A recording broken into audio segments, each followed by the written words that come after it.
back to another episode of the Rap and Wrestle podcast. You guys know me. My name is Derek Gamble. You can follow Rap and Wrestle at Rap and Wrestle on Instagram, Twitter, Facebook. Check us out on iTunes. Check us out on YouTube. Anywhere that you get all your streaming from. Definitely subscribe. Check out all our episodes. Today, special day. We got a special guest with me today.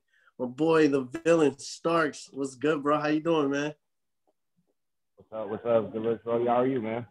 Yeah, I'm good, man. You know, we've been talking, we've been chopping it up. Definitely glad to get you on the show, man. You know, we both share that common interest of hip hop and wrestling. I know we both go hard for it. So, you know, I was like, yo, I gotta get Starks on here. I mess with him heavy. Yeah, man. We haven't really had the chance to super nerd out. So I love that we can have it organically. For real, because this is like truly like the core pieces of what I do is rap and wrestle. So like I fuck with those two worlds, and to see that strictly that's what you're about. It's cool to see these worlds collide. You know? Yeah, definitely. Now for you, what was it like? What was it that made you like want to start making music? Like, how did that all start for you? Well, I've always been a creative, right? And just try to dare to be different and do different things. So making music and making beats were just more experimentation for me. So like I was a little kid that like your parents was like, oh, go ahead and do the Michael Jackson dance and all the other little stupid shit. That would be me or whatever like that. So like transitioning and learning and figuring all that out. It became into a more eventual thing. And like one day I came across one of my friends had Fruity Loops on his computer. And this is when niggas had to like dial up for the internet. So like it took them forever to download this shit or whatever.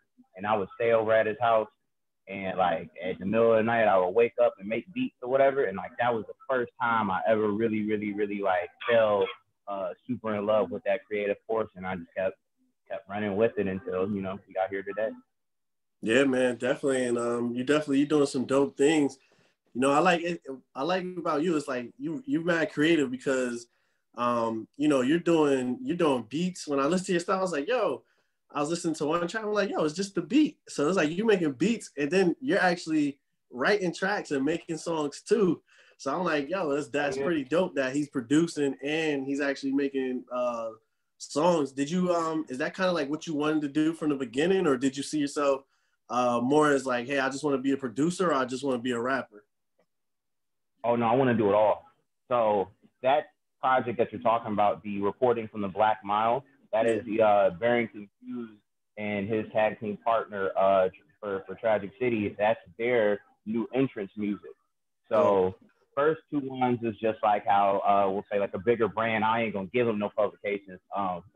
We'll say like the bigger brand or whatever like that. They would do that. They release this instrumental version, and they used to do the B side where they had like a vocals on top of it. If you go, you know, you do your the motherfucking the Nation of Domination theme is probably like 3 different ways or whatever, right? You got one and ain't got nothing, no intro. You got one that has a just straight up rap over it.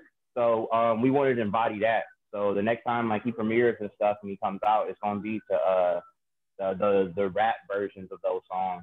You know, he'll play it in different times. So if he comes out and shoots a promo, it's just probably just gonna be the beat, you know what I mean, and just play it in different ways. Yeah, no, that's dope, man. I definitely I like that. For you too, also like with your love for music, did it start around the same time as your love for wrestling, or like how did you become a fan of wrestling as well? Well, wrestling was something I was like grandfathered into. So like my grandmother was the one who really exposed it to me. She got me hip to like WCW, like the early heyday shit with the Harlem Heat. She used to love them as a tag team. She fucked with Dusty Rhodes real heavy. So she would expose me to like all of that. Then like, you know, I had the luxury of going to a couple of events. I'm from Cleveland, Ohio. So that used to be a real hotbed for wrestling. It used to be a hotbed for everything coming through like in the early 90s or whatever. So I got the chance to enjoy it, and I became a teenager. I discovered women. I discovered marijuana. I discovered rap, and it changed all of that. So like I put wrestling on the back burner until I don't know, we'll say the last 3-4 years until I really started to love it. But I've always had projects that were about wrestling. One of my early mixtapes was the Ultimate Warrior project, and that was like in 2012, 2011 or some shit like that. So I've always had those. I've always used a reference. I've always used the little sound clips. I've used the Hulk Hogan, we coming for you, nigga. I use that like real early. I've done those things, but but yeah, that merits for the wrestling.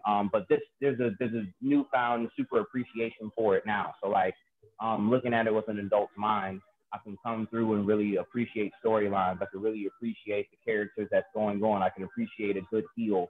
I can appreciate that character build. I can see a botch happening. I can see when two wrestlers really don't want to work together. So now really looking at it, I truly just appreciate that art form. I see the similarities between it and rap, especially being like we'll say an indie rapper. We'll put essentially like an indie wrestler. So I got to go out here and make my name, make my own, put essentially like you're an indie publication. So you got to go out here and get it and make your shit happen and keep your name floating and bubbling. So we're all just creatives fighting in the fight. So yeah, definitely. You know, I always loved like Attitude Era, you know, like I felt like that was like the perfect time for us, like, you know, just coming up as, you know, teenagers or whatever it was. And just like rap music at the same time. I feel like that was like the pinnacle, like hip hop and like the pinnacle of like wrestling at the same time. I feel like I don't know we'll ever get back to that, but you know, it's different now. But I mean, you can't really say, you know, for me, that was my favorite time, but you know, this time is good. It's just a different way of looking at it.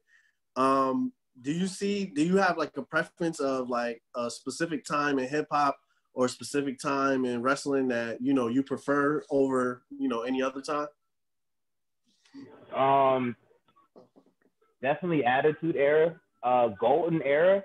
To be honest with you, yeah, man, the whole 90s, man, it was like a hot 10 years of just like everything was super stellar. Like we can even go further. It's like the movies, freaking food, the pop culture was just all hitting at a crazy different level then. But I'm a fan of the early 2000s music.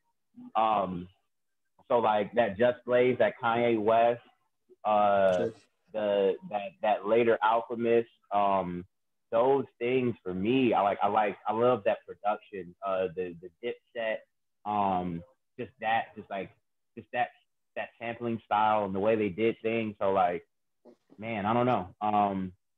Okay, I know it's a long answer, but we'll say rap wise, that golden era, right? And then we'll say the golden era, Attitude Era, and with wrestling, the same thing. But producer wise, I love early 2000s. That's my shit. True. Yeah. No. Definitely makes sense. Did you get a chance to you mess with the verses? You get a chance to mess with that Jeezy vs Gucci? Oh man, what? Yeah, that's dope. That was a good look. If that was a wrestling match, that would have been match of the year. Facts. That would have been. And that would have been the WrestleMania shit that we were all looking for. So like I'm happy for the entertainment value for it. The if you know type of shit that was going on, which is pretty cool. Facts. Yeah, that it was pretty wild. It was pretty tense, I would say, the whole situation with it. Yeah, especially like if you know what went down between them two. But you know, like at the end, you know, they, you know, kind of pieced it up or whatever. And that was a huge moment for hip hop, bro.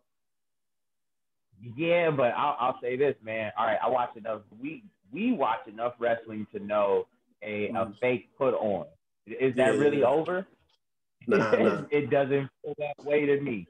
Nah. At any moment, somebody could slip up and we gonna get a round 3, 4, 5 from Gucci or whatever the fuck it is, because he's ready to pop off and do whatever the fuck happens. So like I like it, but I also feel that until we get this song or something, or Or until I hear a song, then like I'll see like this record and all this other shit is done and all that beat is done or whatever. But from my eyes, no, that shit is still popping. True. No. I think it is it's still going, but I mean I feel like they cordial now. You know what I mean? It's not like, you know what I mean? I don't know. That's what I got from is like they went and they had a party together after at the compound in the ATL. So I'm like, I don't know if they threw a party or some shit. Then I'm thinking like, all right, maybe they cool. So, but you never know. Whatever. I'm still waiting on Ja Rule and 50 to piece it up. I don't think that's ever going to happen. No, I don't. I don't think that's ever going to happen. I was about to compare this Jeezy and Gucci to Bret Hart and Shawn Michaels, right? Yeah. So like, now they're cordial, yes, but do I think Bret Hart and Shawn Michaels are about to sit into a room and talk and build? Hell no. Nah. Hell no. Not in the least bit. Or really even say positive, constructive things about one another. So like it's a very, very interesting thing, man. I can't really explain. There's nothing like a really 50 Cent and Ja Rule situation, because like they truly, utterly hate one another. Yeah. No, definitely. Now, when it comes to you brought up Shawn Michaels and Bret Hart. Something I heard before. I kind of heard before that. Do you think that it could have all been a work, like that Bret knew about the screw job was going to happen, and they just been pulling this whole work for all these years? Or you think like it was like legit, like Bret just got screwed? I think Bret got screwed. And let's say if it was a work, but then it was a work for him to go expose it and go to WCW and get booked terribly and fuck up his career and legacy. True. That was a work. And like, why would I lose 3 times over? I lost his belt. I lost credibility. Then I go to WWC. I lose my prestigiousness. Like, damn, all in one whop. I don't know. So I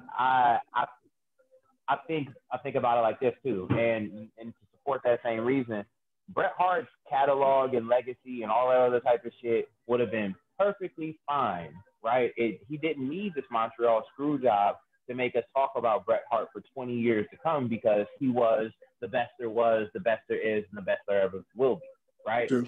So like, and same thing with Shawn Michaels. They didn't need this work to make their careers what it is, because like Shawn Michaels is the showstopper. How many awesome matches, how many 5-star matches have both of these guys put on without one another? So. Yeah, no, definitely. I could definitely see that.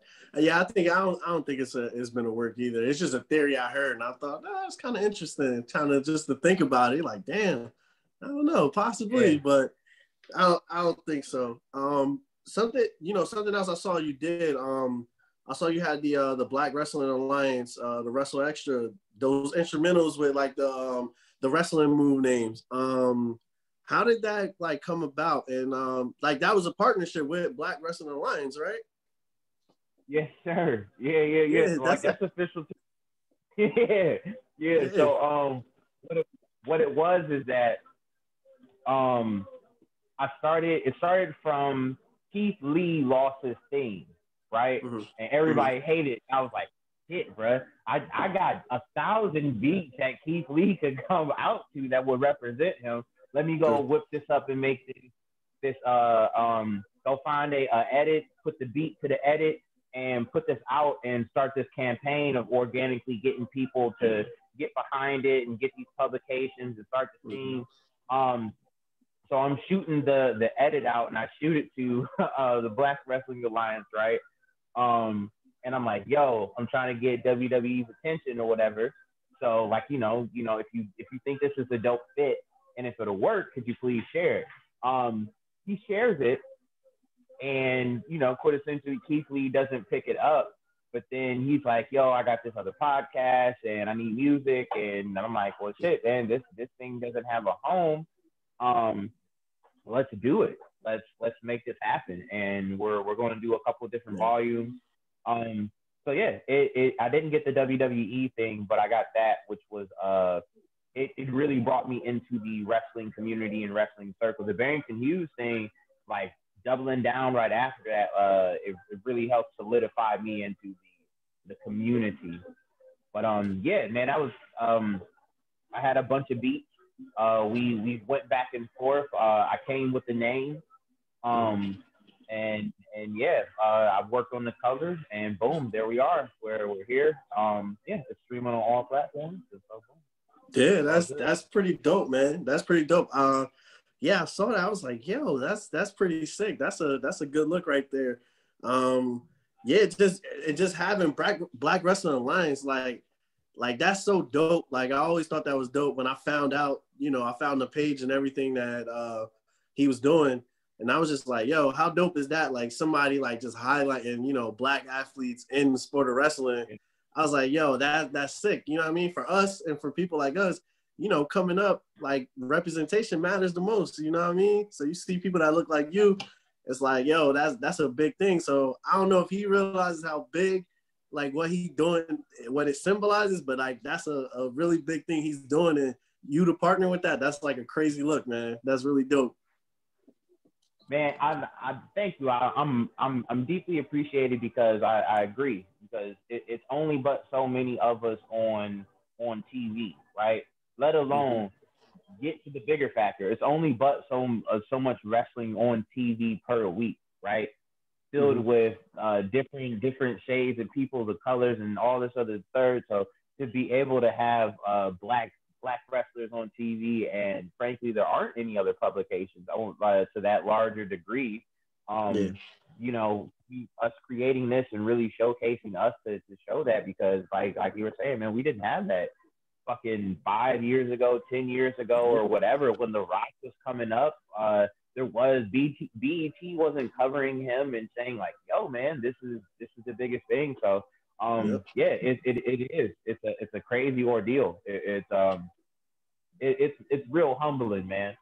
But yeah, we're growing, and soon enough, it's going to lead to a Black Wrestling Alliance, or a actual BWA, or actual Black Wrestling League on TV, where we have 90% people of color, and it's the reverse, and we're doing this and we're bringing it soon, man. 2021, man. I got big dreams for it.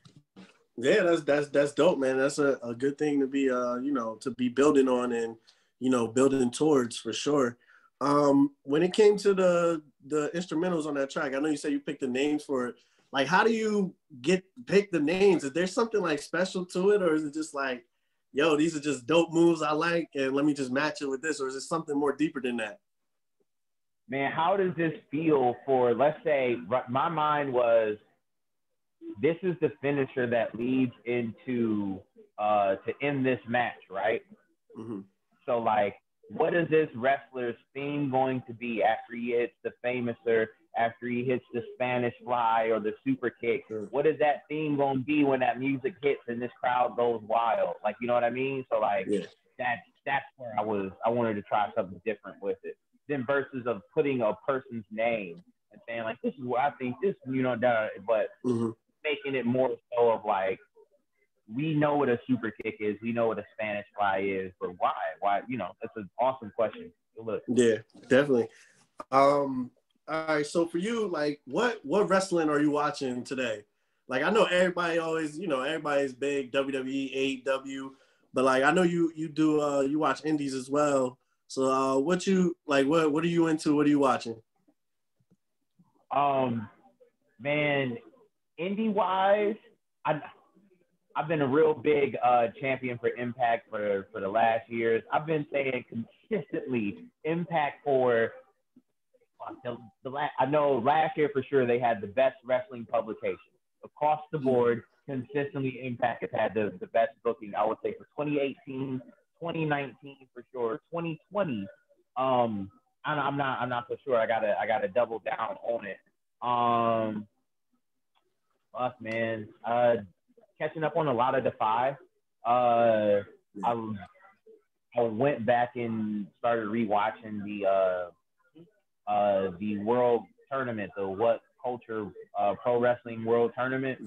Yeah. And that, man, that's probably some of the it's nothing but dream matches all across the board. Dang. I don't know. It's just been random indie wrestlers. A lot of Eddie Kingston matches, a lot of Barrington Hughes matches. Shit, man.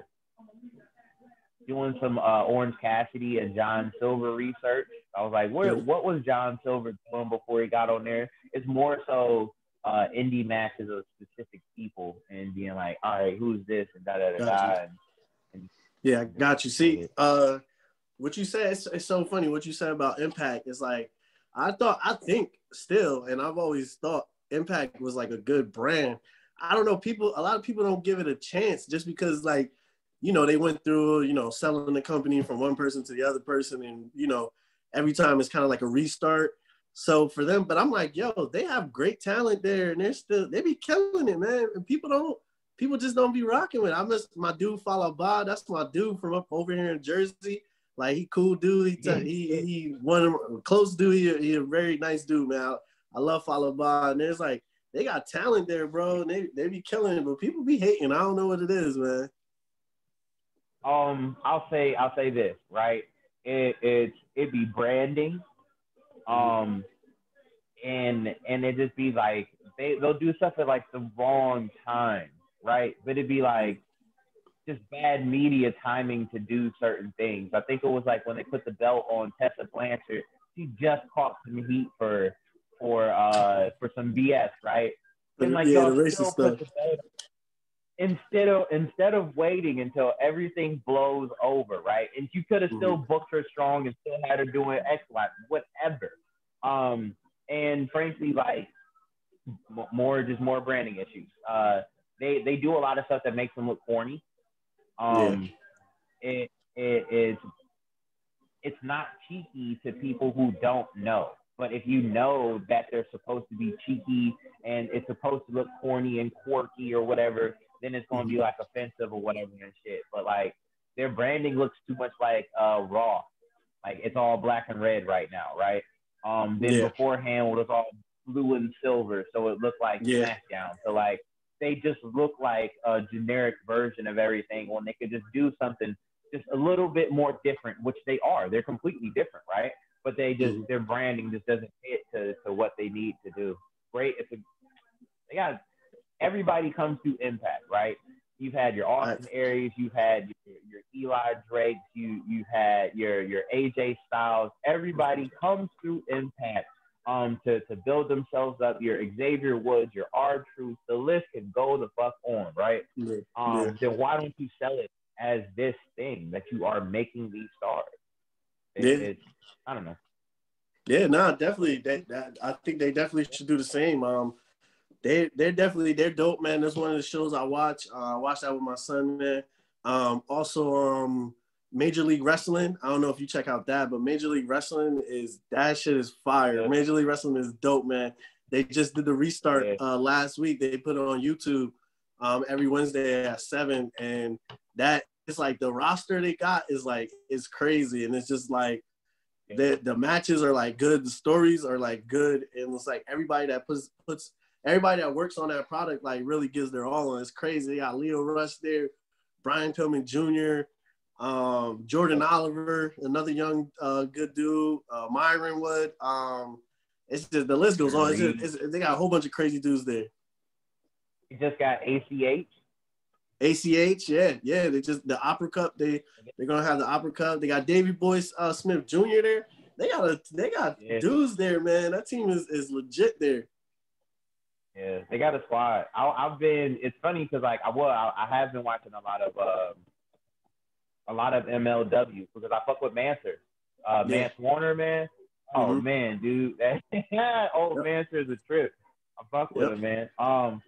So yeah, taking a dive, but they make a really, really good quality product. I just wish they didn't put on wrestling on Wednesday. That was like a terrible time. You could have any other day. Thursday, Sunday, something else. Jeez Louise, but all on Wednesday, it's gonna be hard. That's why I missed the restart because of it. Yeah. I think they're just trying to they want to build. I think they're just trying to take from AEW and NXT. So they're just trying to reel you in. Like yo, come watch us at 7 to 8, and then at 8 o'clock you start watching AEW and NXT. So I mean, you know, I guess that's their selling point. I feel you. I feel you there. That's not bad. I think NWA used to come on Tuesdays when they did Power. Yeah. So it was like you had Monday, Tuesday, Wednesday, then you had Thursday off or whatever. I think it was like maybe what's it called? I think Ring of Honor was on Thursdays or something like that. But it used to flow. Like, Monday through Friday, you had at least some type of some wrestling publication to watch or whatever. But yeah, I feel them though. I understand the trickle down and make you go through it. Yeah, it's tough, man. You want to dedicate another 3 hours on Wednesday to watch wrestling? How long is MLW for? Hours? 1 hour, yeah. They give you 1 hour, 7 to 8.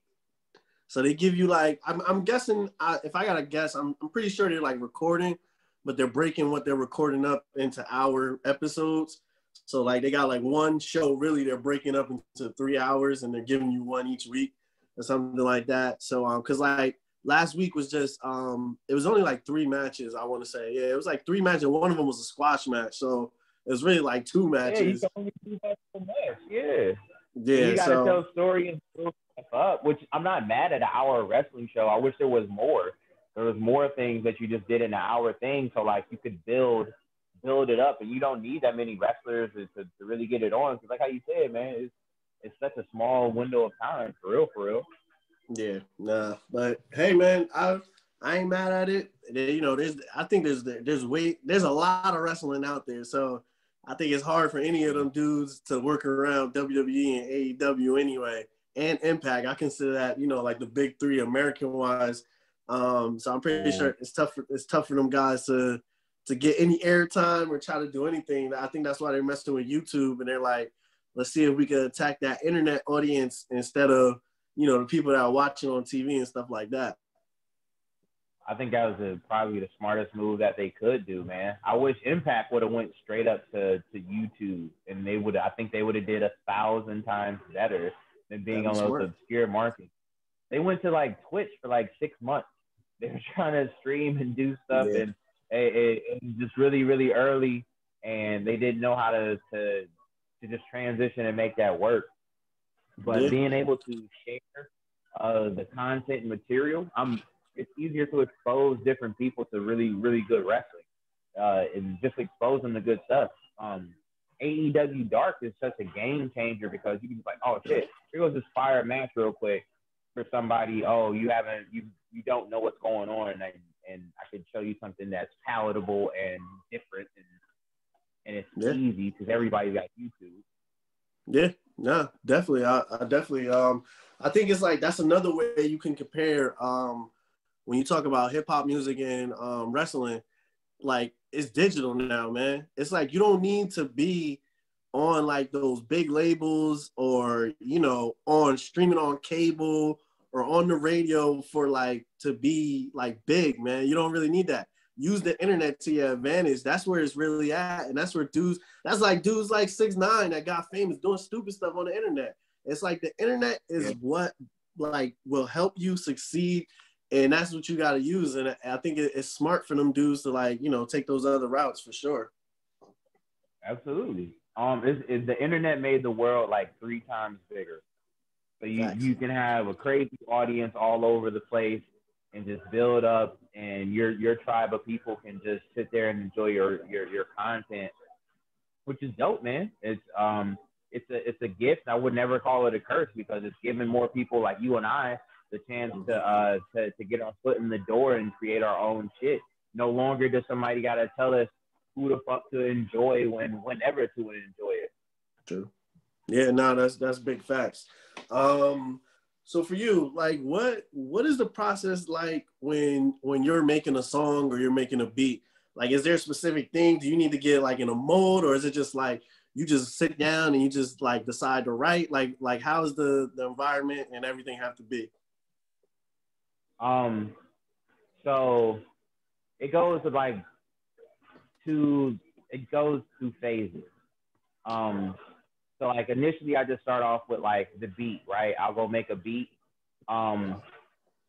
And usually when I'm creating, I'll have like something going on. I'll be watching a movie or watching a wrestling match or just watching cartoons, just watching something stimulating visually as I make the beat.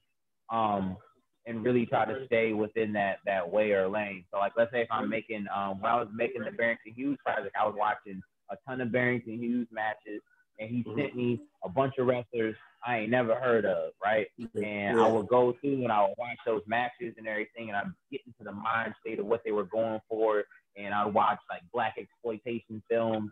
But I really try to submerge myself into that process and creating. So when I go into writing, I do the same thing and really make that deep dive to really make myself get into those feelings for the emotion and everything that I'm trying to convey. So I did some Eddie Kingston songs, and I'm going to try to reach out. Not going to try. I'm going to reach out to him and leverage and make this happen and get the official Starks Eddie Kingston project like I did with Barrington Hughes.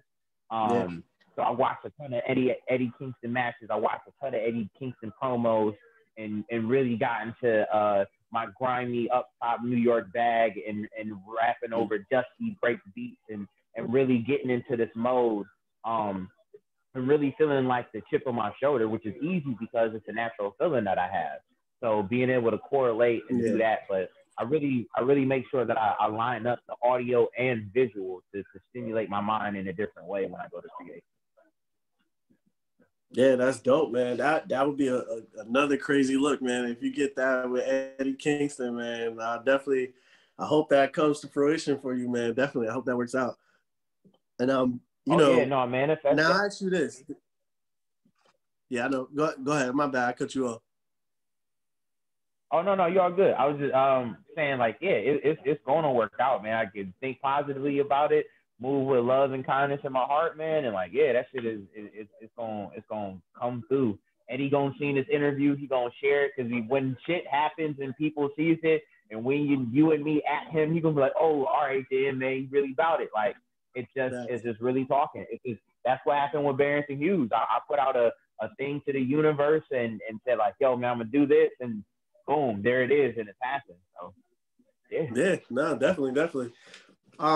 So I'll put you in a situation, right? So let's say I know you love music, I know you love wrestling. If you could only listen and watch one for the rest of your life, which one are you picking? Between I gotta pick between rap and wrestling. Yeah, I know that's tough. You're like, what? Man, and I can only do one forever. Probably rap. Probably rap. I feel you. Yeah. I feel you. I know that's a tough one. It's like, damn, bro, that's a hard one to choose between. If you weren't making music, what do you think you would be doing? Shooting movies. Making movies? Yeah, easy. Definitely, yo, and the videos. So when you do the videos and stuff, like, are you like producing on the videos too, or is it like you bring somebody in and they come up with the concepts, or you guys come up together? How does that work? So look, I call them my big guns, my dude Bigger Bud. When it comes to like the real like the professionally done music videos, he's crushing all of that. Smaller edits and everything, I'll do those myself.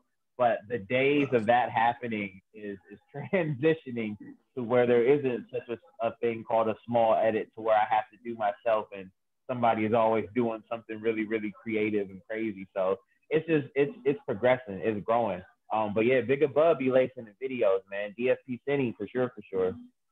Gets me together every trip. That's what's up. That's tough. Did you got a chance to catch up and watch Survivor Series last night? So I watched it passively. So yeah, I got a chance to watch some highlights and see everything. Yeah, the Undertaker's final farewell was a pretty dope thing they did for him, and he came out and they had the Paul Bearer holograph and stuff like that. That was pretty dope. What would you say is your favorite Undertaker moment? Shit, man, it's been a lot of like funny memes and sound clips. Taker's just a wild dude, man. And he's a gem, national treasure for sure, for sure. First thing that does come to my mind is him versus Brock Lesnar. I think that was like, I feel like it was like a SummerSlam or maybe, yeah, I think it was a SummerSlam joint where he pops up and he laughs and Brock. Yeah. Man, yeah, no, man. I think it's not even an Undertaker memory. It is you're going one-on-one with the Undertaker player. That is my favorite Undertaker memory for too long, for sure. Facts. I feel Teddy, man. If you got some beef with somebody, who the number one person you calling? You go like, yo, you getting in a match with the Undertaker. That's it. I do the same thing, bro. Like, oh, you want beef? Nah, I got you. Here we go, Undertaker. Teddy was a wild boy too, man. Let's see if you could make a music intro for anybody you haven't done one for. Like, who's your all-time fantasy? Like, damn, I wish I could make a music intro for him.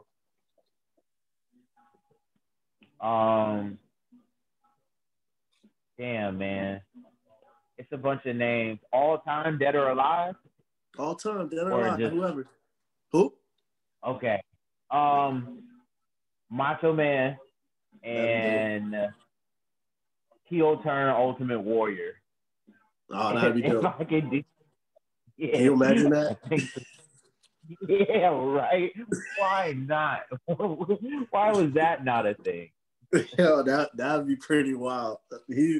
He's already a wild dude, so I can imagine him as a heel. Oh man, that would be pretty nuts. Oh man. Other talents besides making music. Other talents outside of making music. Or any secret hobbies? Secret hobbies? Always, man. I'm obscure. I like looking at it's always about trees, man. I'm like a cannabis connoisseur on the low. Mm-hmm. I truly do enjoy it. That's probably like my thing. I'm trying to get this. I'm not trying to. We're working on the strain. Go and get the strain. We'll keep elevating the thing. I want to try to. I want to expand and get some weed over in New Jersey. I know you guys just got legalized, so trying to put that in the streets as well. Like video games. I've been a Brawlhalla freak for the last year or so. Yeah, that's about it. Slightly on the joke side. I'm a lot funnier than projected to be. I don't even display that shit online, which that's gonna change. But I'm way funnier than whatever is shown and conveyed. True. Nah, yeah, man. You gotta show that, man. People love that character, bro. They love that, man. I'll be thinking about that too, man. I'll be like the same way. I'm like, my friends be like, yo, you mad nuts, bro. I'll just be like, nah, I'll just be chilling, man. I'll be trying to be professional, you know what I mean? Trying to hold it in, like, nah, let me be professional. I can be saying a whole bunch of jokes all the time, man, but I'll try to hold it in. You mess with battle rap? Not necessarily. I respect the art and respect the craft, but I don't watch it. I'm not dedicated to it though. I respect it. When I come across the clip, that's what I'm on. Or if I hear like a notable battle or something like that is coming up, then I'll tap in and see what's happening. Yeah, true, man. I've always, you know what? It kind of quarantine. That's what made me like go back into battle rap. Because I used to mess with battle rap, but I didn't really mess with it. I haven't messed with it in a while. I kind of like, that's one of the things I kind of fell off of. And it's like everybody was home. So it was like, you know what I mean? I catch up on some old battle rap. I see some of these young guys. It's just like, you know what I mean? Like what we like, man. It's some stories. They be building up. They got the whole strategies now. It's crazy. Like they be selling whole beefs and everything. It's like nuts. It's straight up. Just like you watching a match and building towards a match, and it's like they even got somebody. It's tough. It's tough. I would check out. I'll check out Geechee Gotti. Since you in Cali, I don't know if you heard of Geechee. Geechee Gotti. You must have Geechee Gotti. That's my favorite dude. He from out in Cali. He a wild dude. So if I tell you check out anybody, that's definitely who I'll tell you check out. Check out Geechee. You'll like Geechee, man. Where? Okay. Yeah, definitely. So let's see. Do you have any projects or anything that you have coming up that you're working on? Like, I know you constantly working. I know you're doing stuff. You got anything that you could tell us that you're working on, or anything we should expect? Always, man. Never not working. So, got some singles and stuff happening. I usually drop a project around Christmas. So definitely look for you'll definitely get at least a new polished up, brand new single.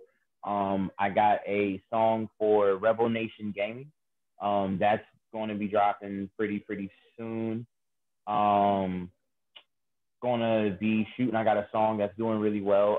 Taekwondo. It's got like 2 million streams or whatever, right? So that's blowing up. Stream that on all platforms. So we're going to be shooting a video, making that happen and doing crazy things. So look for all of that. So it's just everything hitting on 1,000 cylinders. And I'll say this: I got so many albums, so much music in the stash, so much shit ready to go. I can drop music whenever I want to. It's just I have so many things happening, just going on. It's just concentrating and making it all work. Look for music videos for the Barrington Hughes project. Definitely got to shoot a video for that. And yeah, I got some old music videos I could just drop just to be like, oh yeah, hold on, here's some new. There's gonna be some more shit coming soon. But yeah, it's just always something down the pipeline for sure. True. Yeah, we working on this Eddie King thing. Yeah, that's dope, man. I'm behind you on that one, bro. I got you on that one. Is there if somebody wanted to get you to make an intro for them or anything for it, how would they do that? Or would you even be down for it? I'm putting business out there for you already. You see that? Hey, word, look, shouts out to you. I appreciate that. That's real. And when I come across more wrestlers, I'm gonna get my dude Barrington on here. I'm gonna see if I can get him to come through and talk to you as well and set it up. But yeah. Slide my DMs. I'm gonna post my manager. He'll be up there for booking as a as the IG thoughts would say link in bio. All my booking info is there as well. So if you would like to do business, that is it's always open. But yeah, just hit me, man. I'm very accessible. I'm a friendly villain. I am still a villain, but you know, I gotta be your neighborhood most lovable villain for sure. Yeah, the villain's more realistic in this world, bro. So that makes more sense to be the villain than the hero. Trust me. What you got? So also, what'd you say? I'll say, especially when you realize your heroes aren't even doing nothing. Big facts. So much easier to be the villain. Definitely, big facts. I saw you also had the Fake Wolfpack podcast. You still working on that? You still dropping episodes for that? Man, we're working on getting that done bigger and better and transitioning and making it to landing it, getting somebody to produce it to a bigger level. We got some crazy things down the pipeline for it, but it's on a hiatus for right now, man. I just don't have the time to dedicate to it, nor even like staff how I would like to. But I watch enough wrestling to where I could easily be a correspondent for somebody's show and just be able to come in and talk. But I feel you on that, man. It's a lot of work, man. People be like, they think it's easy, man. It's tough, man. You out there sending a message, especially when you're doing something like making music and trying to do that on top of it. It's crazy. I go crazy. I'm doing 2 of these. I do one with a partner where we straight up interview it's like all wrestling. It's just dedicated to wrestling, indie talent, whoever we get to talk to, we talk to. And this one, I wanted to make it kind of my own like, and, you know, making hip hop, two things I love, hip hop and wrestling. So I'm like, with these two alone, it's like, it's crazy and trying to live a normal life. So it's like, but, you know, hey, man, when the time is right, it'll work out for you, and everything will happen when it's supposed to happen. You know what I mean? That's true. That is very true, man. Trying to run a podcast is like, it's like rapping. It's like doing any other creative thing. You have to dedicate so much time to it. You can't really half-ass it. You can't, you know, the little bit of time you put into it is a little bit of results you're going to get out of it. But, you know, like you said, it's all about that balance. Yeah, definitely. If fans want to follow you, follow your music, check out anything, where would they go and find that out? I'm on every platform, STARKKS. You can follow me on all platforms at villain_starks, STARKKS. Yeah, I'm everywhere. And anywhere you can find anything streamable, Starks is there represented. And if they tell you that you're looking for something else, you tell them, no, motherfucker, you're wrong. I came to look for Starks with 2K. Stop showing me all that other bullshit. So yeah, we just get more people to it. Yeah, man. I'm on everything. The Facebooks, the all that, but just spell it with the 2Ks and it'll be beautiful. Yeah, nah, facts, definitely. That's why I was like, wait, hold up, I gotta make sure you're spelling that right, man. You gotta get that real, man. You can't be messing with that other stuff. I don't know what that other stuff is, but definitely. Yo, Starks, bro, I really appreciate you coming on. We're gonna make this happen again. I'm gonna bring you back through, and we'll figure out something else. We'll work on something else. And you know, we'll get it going. But I definitely appreciate you, man. I appreciate you taking the time. I know you're on Cali time.